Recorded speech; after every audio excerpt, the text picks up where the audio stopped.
오늘 시편 81편은 아삽의 시입니다. 아삽은 다윗 시대의 성가대 지휘자 중에 한 사람이었는데요. 찬양을 총괄하면서 다윗 왕을 도와서 예배를 구축하는 아주 중요한 역할을 했던 사람입니다. 저희도 찬양으로 여러 가지 모양으로 잘 섬겨주시는 분들이 계시는데 그 찬양의 예배의 중심에 서서 다윗 왕을 잘 도왔던 사람이죠.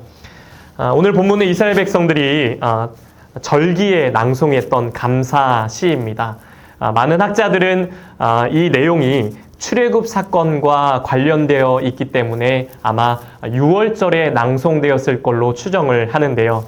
출애굽을 해서 광야를 지나는 동안에 인도하셨던 하나님의 역사와 구원을 찬양하는 시입니다.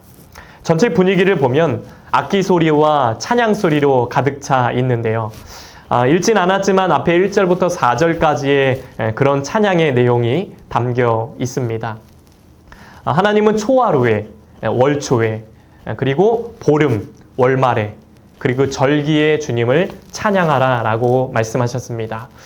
왜 우리가 찬양해야 됩니까? 인간은 그렇게 지어졌기 때문입니다. 이사야 43장 21절 말씀 우리 같이 한번 읽어볼까요?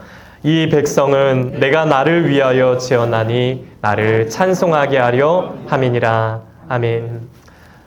우리가 지어진 목적은 나의 영광이 아니라 하나님의 영광입니다.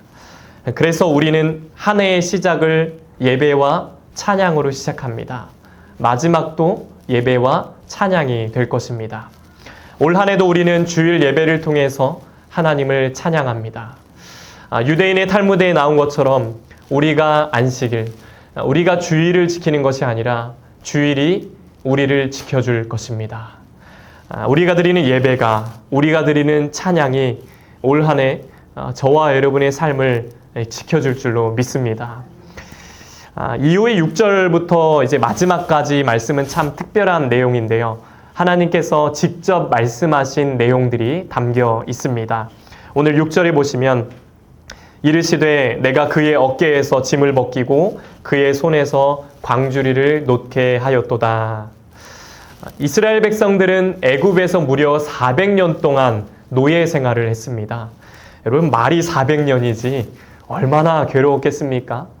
요즘이야 직장인들한테 월차, 연차, 휴가 이런 개념이 있지만 그 3,500년 전에 노예였던 백성들한테 그런 게 어디 있습니까? 그냥 밤낮 쉬지 않고 날마다 일만 하는 겁니다. 너무 괴로우니까 백성들이 너무 괴롭고 힘드니까 하나님께 부르짖었습니다. 주님은 그 부르짖음을 들으셨고 고통스러운 애굽에서 그들을 구원하셨습니다. 어깨에 무거운 짐을 벗겨주시고 자유와 회복을 주셨습니다. 그렇게 역사하신 분이 하나님이신데 백성들은 지금 어떻게 합니까? 오늘 7절에 나온 것처럼 무리바 물가에서 마실 물이 없다고 불평을 합니다. 출애굽기 14장 11절에 보시면 애굽에 매장지가 없어서 당신이 우리를 이끌어내어 이 광야에서 죽게 하느냐? 아니 광야로 나왔는데 이 마실 물이 없는 거예요. 그러니까 리더 모세한테 막 따지는 겁니다.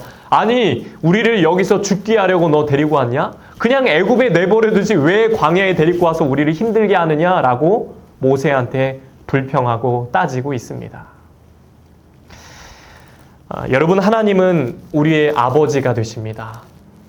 400년 동안 고통받던 백성들을 애굽에서 구원하신 분입니다. 그런 하나님이 설마 광야에서 이들을 목말라 죽게 하시겠습니까? 죽이려고 이들을 데리고 나오셨습니까? 저는 여기서 하나님의 마음이 느껴졌습니다. 하나님께서 출애굽기 3장에 모세에게 딱 나타나셨을 때 자기를 소개하시며 이렇게 말씀하시죠. I am who I am. 나는 스스로 있는 자다. 나는 창조주다. 나는 전능자다. 나는 영원히 스스로 존재하는 유일한 신이다 라고 말씀하십니다. 신앙생활의 출발은 하나님이 어떤 분이신지 아는 것입니다. 하나님의 은혜를 기억하는 것이 신앙의 출발이라는 것입니다. 주님께서 2026년을 열어주셨습니다. 우리에게 어떤 일이 펼쳐질지 우리는 알 수 없지만 하나님은 아십니다. 하나님은 저와 여러분을 향한 분명한 계획을 갖고 계십니다. 여기까지 인도하신 에베네셀 하나님이 앞으로도 우리의 삶을 이끌어 가실 것입니다. 우리가 할 일은 하나님을 바라보고 신뢰하며 나아가는 것입니다. 예수님이 제자들에게 말씀하세요. 얘들아, 저 하늘의 공중의 새를 봐라. 저 새들은 씨를 뿌리지도 않는데 하나님이 다 먹이신다. 저 아궁이에 들어갈 들풀을 봐라. 쟤네들은 하나님이 다 입히신다. 하물며 너희일까 보냐? 하물며 너희를 왜 입히시지 않겠느냐? 걱정하지 말아라. 믿음이 작은 자들아, 염려하지 말아라. 라고 말씀하십니다. 그런 하나님이신데 이스라엘 백성들은 지금 그 은혜를 기억하지 못하고 또다시 원망하고 있는 것입니다. 그러자 주님은 강하게 말씀하십니다. 내 백성이여 들으라. 주님이 말씀하세요. 무엇을 들어야 하는가? 오늘 9절에 보니까 너희 중에 다른 신을 두지 말며 이방신에게 절하지 말지어다. 여러분, 십계명 1번이 무엇이죠? 출애굽기 20장 3절에 보니까 너는 나 외에는 다른 신들을 내게 두지 말라. 우리 아이들 십계명 배울 때 열심히 배우지 않습니까? 너는 나 외에는 다른 신들을 두지 말라. 여기 나 외에는 이라는 말을 보면 원어로 알파나야라고 합니다. 알파나야. 이 말을 그대로 직역하면요, 내 얼굴 앞에란 뜻입니다. 내 얼굴 앞에. 그래서 NIV 영어 성경은 이렇게 말을 합니다. 출애굽기 20장 3절. 굉장히 쉬운 영어죠. 굳이 읽어드리진 않겠습니다. 저기 끝에 보면 밑줄 친 before라는 단어가 있죠. B-F-O-R-E, before라는 단어가 있습니다. 그래서 이 앞에라는 의미를 잃어버리지 않기 위해서 저 before라는 단어가 들어가 있는 것입니다. 정리해보면 전체적으로는 하나님 외에 다른 신을 섬기면 안 된다라고 말하지만 조금 더 깊숙이 들어가 보면요, 하나님 얼굴 앞에 하나님보다 before 그 어떤 것도 앞세워서는 안 된다는 것을 주님은 말하고 계십니다. 우리 삶의 최우선순위를 하나님께 두라는 것입니다. 왜 그런 말이 있잖아요. 첫 단추를 잘 끼워야 모든 일이 잘 풀린다. 인생의 첫 단추는 하나님으로 끼워야 합니다. 내 삶의 첫 번째 자리는 하나님이 되어야 합니다. 하나님 앞에 세상의 성공, 물질, 명예, 사람, 그 어떤 것도 하나님 앞에 들어와서는 안 된다는 것입니다. 창세기 4장에 가보면 가인과 아벨 이야기가 나오잖아요. 하나님은 왜 아벨의 제사만 받으셨을까요? 아벨은 양의 첫 새끼와 기름을 드렸습니다. 가장 좋은 것을, 가장 귀한 것을 하나님께 드렸다는 것입니다. 하나님은 그 마음을 받으셨습니다. 근데 가인은요, 땅의 소산물 아무거나 드렸습니다. 하나님은요, 우리의 마음을 보시는 분입니다. 우리의 중심을 보시는 분입니다. 우리가 하나님을 우선시하고 하나님께 붙어 있을 때, 그럴 때 삶의 열매가 맺어지는 것입니다. 요한복음 15장 5절에 보니까 나는 포도나무요 너희는 가지라. 그가 내 안에 내가 그 안에 거하면 사람이 열매를 많이 맺나니 나를 떠나서는 너희가 아무것도 할 수 없음이라. 하나님을 떠나서는 아무것도 할 수 없음이라. 내가 주님 안에, 주님이 내 안에 계실 때 열매가 맺어집니다. 내가 포도나무 되신 주님께 내가 어떻게든 붙어 있고 어떻게든 내가 연결되어 있을 때 그런 자에게 열매가 맺어진다라는 것입니다. 여러분, 혹시 그 어렸을 때 연날리기 해보셨습니까? 저는 어렸을 때 저도 이제 해봤는데 어떤 목사님이 그러시더라고요. 이렇게 돌리는 걸 얼레라고 하잖아요. 얼레.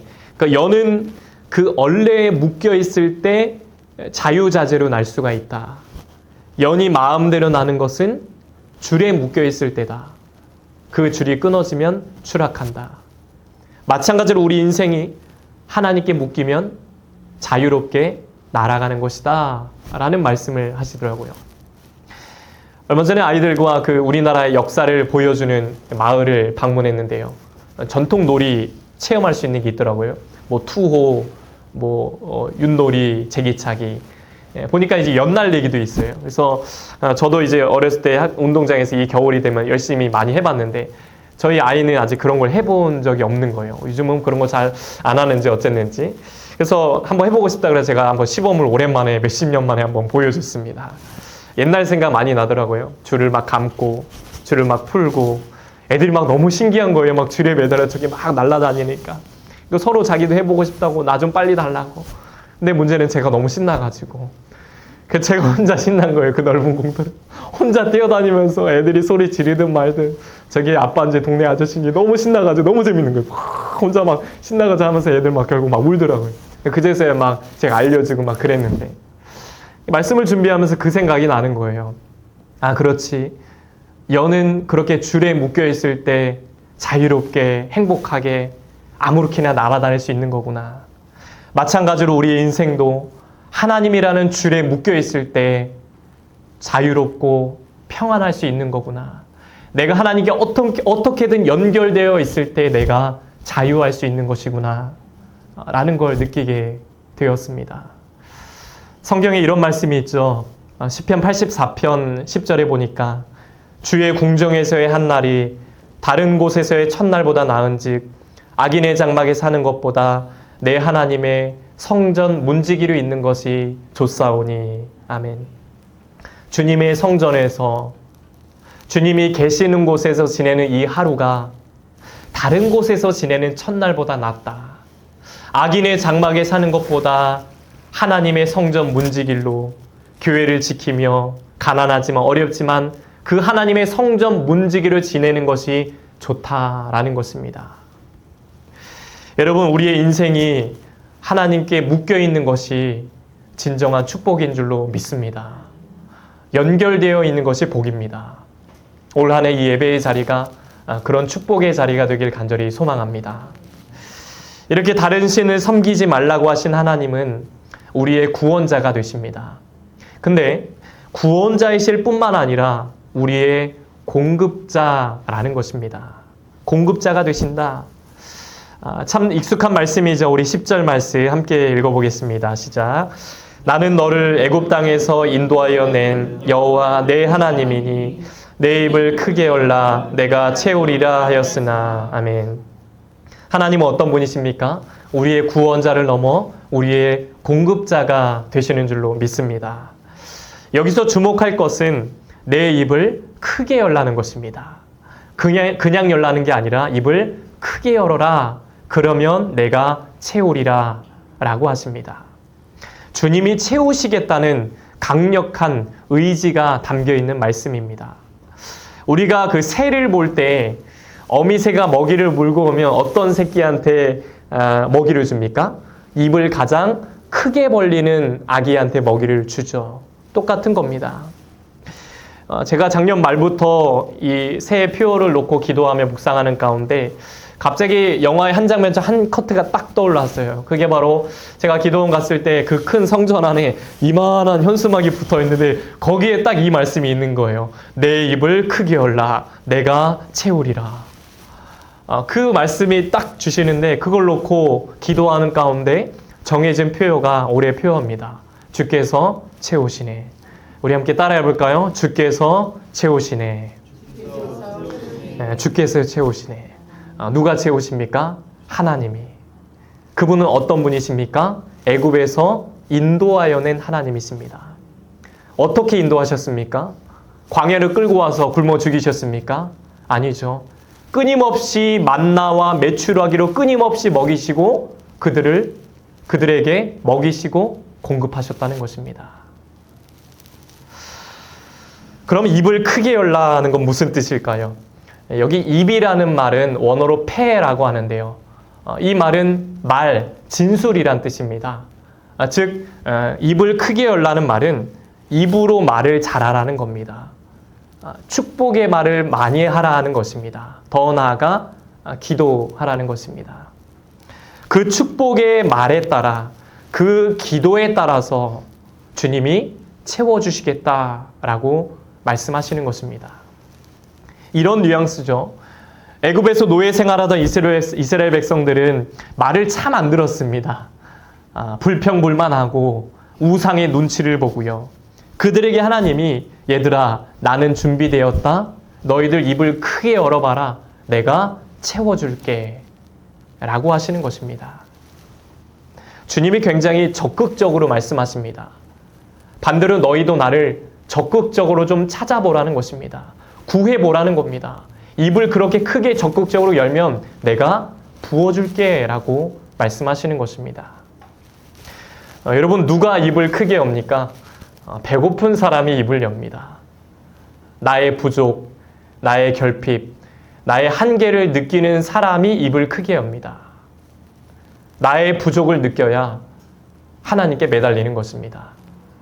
다윗의 자손 예수여 나를 불쌍히 여기소서 라고 간절히 외쳤던 맹인 바디메오처럼 나의 부족을 느끼고 입을 크게 열 때 그런 자에게 하나님이 역사하시는 것입니다. 요한계시록에 보면 라오디게아 교회가 나오잖아요. 이 교회의 가장 위험한 상태는 미지근함이었습니다. 그 신앙이 뜨겁지도 차갑지도 않았습니다. 그 교회는 부자였지만 하나님 보시기엔 벌거벗었습니다. 배부르니까 입을 크게 열 필요가 없었습니다. 결론은 하나님의 책망이었습니다. 우리는 하나님에 대한 갈망을 회복해야 합니다. 미지근한 신앙이 아니라 안주하는 신앙이 아니라 머물러 있는 신앙이 아니라 도약하는 신앙이 되어야 합니다. 일어서는 신앙, 움직이는 신앙이 되어야 합니다. 입을 열고 기도하고 입을 열고 찬양하고 입을 열고 부르짖어서 기도해야 합니다. 그럴 때 주님이 채워주신다라고 약속하십니다. 특별히 우리 귀한 청년의 때에 얼마나 유혹이 많습니까? 얼마나 자유합니까? 그런데 자유는요, 진리 안에 있을 때 자유케 되는 것입니다. 하나님이 그 말씀이 우리를 자유하게 하는 것입니다.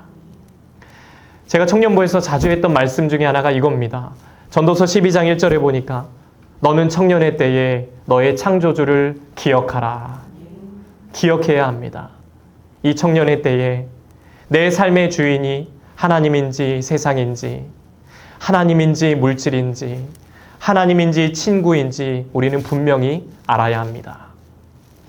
하나님은 지금도 살아계십니다. 우리의 모든 삶을 다 지켜보고 계십니다. 그분은 우리의 부족함을 풍성함으로 바꾸시는 분입니다. 살다 보면 부족한 것도 많고 어려운 일도 많지만 우리가 세상에서 승리할 수 있는 비결은 딱 하나입니다. 내 입을 크게 열라.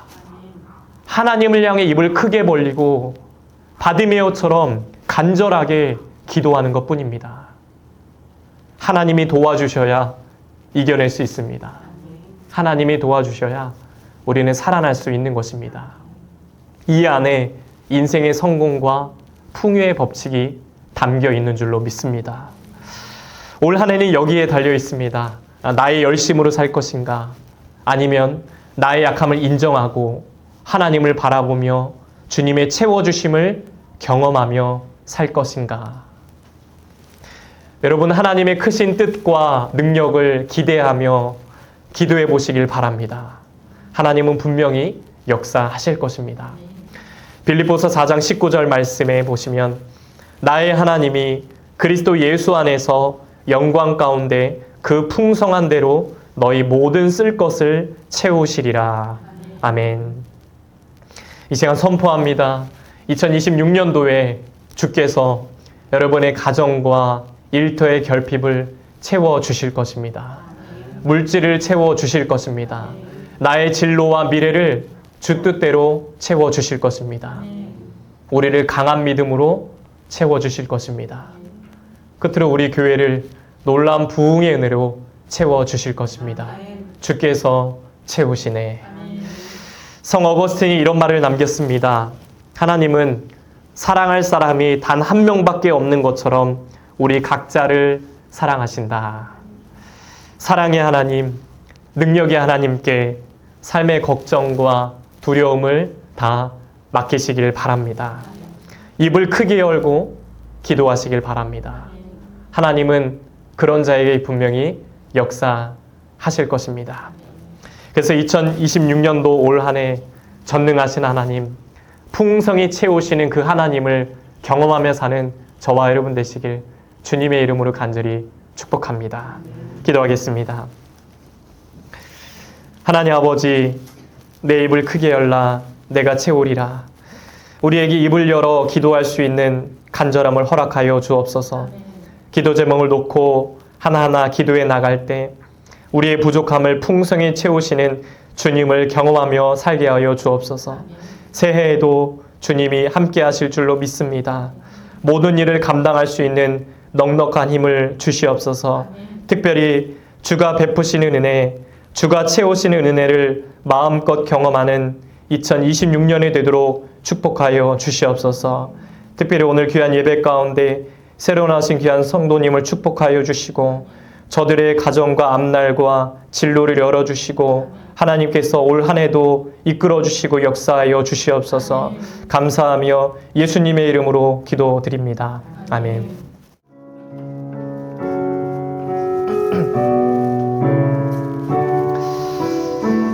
전능하신 나의 주, 전능하신 나의 주 하나님은